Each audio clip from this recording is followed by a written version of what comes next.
اللہ کی شان دیکھو، آج سائنس نے اتنی ترقی کر لی، منٹوں میں گھنٹوں میں سفر طے ہو جاتا ہے، سپر سونک ایئر کرافٹ بن گئے، آج ایسے طیارے بن گئے جو آواز کی رفتار سے زیادہ تیزی سے اڑتے ہیں۔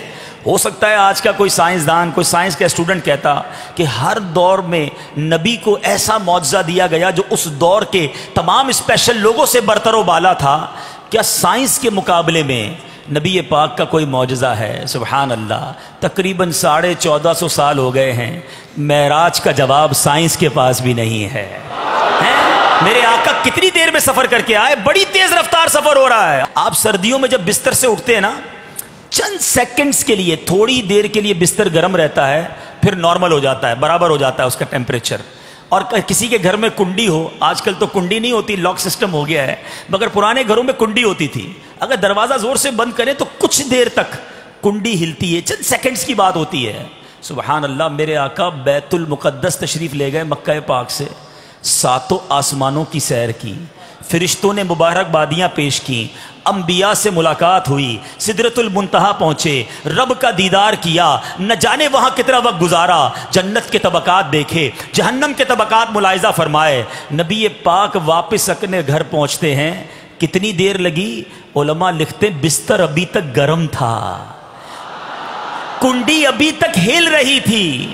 اب عقل حیران ہے کہ اتنا طویل ٹریول، اتنا بڑا سفر، اور یہ کچھ بھی نہ بدلا تھا۔ عاشقوں سے پوچھو تو جواب ملتا ہے۔ بات یہ ہے کہ اگر آپ کی گھڑی میں سے سیل نکال لیا جائے تو گھڑی رک جاتی ہے نا، پھر سیل ڈال دیا جائے تو ٹک ٹک کر کے چلنا شروع کر دیتی ہے۔ بات یہ ہے کہ جان عالم ہی دنیا سے چلی گئی تھی، دنیا کی جان ہی اس وقت دنیا میں نہ تھی، ساری کائنات رکی ہوئی تھی۔ میرے آقا واپس آئے، دنیا نے پھر چلنا شروع کر دیا۔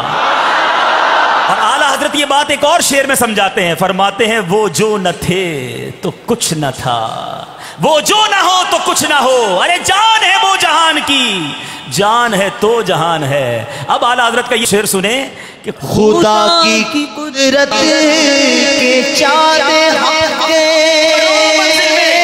کروڑوں میں جلوہ کر کے ابھی نہ تاروں کی شام بدلی، نور کے تڑکے آئے خدا کی قدرت کے چاند حق کے کروڑوں میں جلوہ کر کے ابھی نہ تاروں کی شام بدلی، نور کے تڑکے آئے تھے۔